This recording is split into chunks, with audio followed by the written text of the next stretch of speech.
আসসালামু আলাইকুম। যাই হোক, 2026 সালে তাহলে ভোটটা দেওয়া হলো নতুন ভোটার হিসেবে।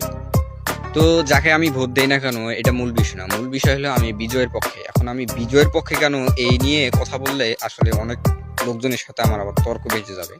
যাই হোক, তর্ক বাজারই লোক আমি।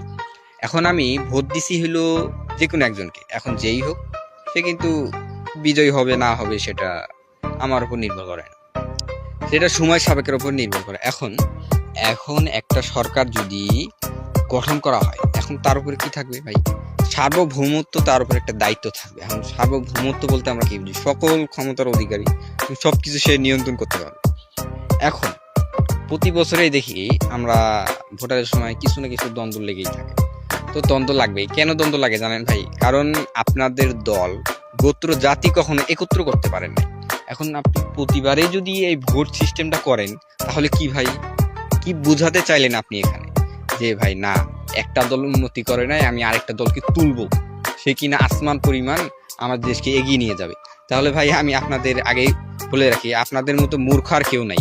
কারণ আপনারা যদি একটা দেশকে উন্নত করার জন্য প্রতিবার একজন নতুন সরকার নিয়ে আসেন, তাহলে এর ভিতরে যে মানে একটা ব্যয়বহুল সময় খরচ হচ্ছে, সেটা আপনারা খেয়াল করছেন না।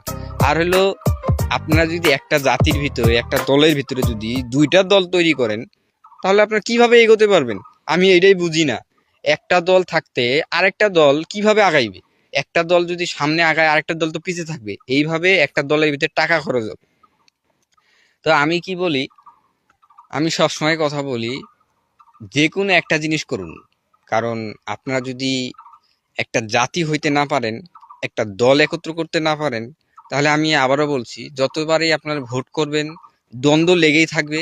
আর আপনাদের অন্যের নিয়ম কানুন মেনে চলতেই হবে। কারণ অন্যের নিয়ম কানুন মেনে চলাই মানে গণতন্ত্র। আর এটা যদি না বোঝেন, তাহলে ওই যে আমেরিকায় চলে যান, বুঝে যাবেন।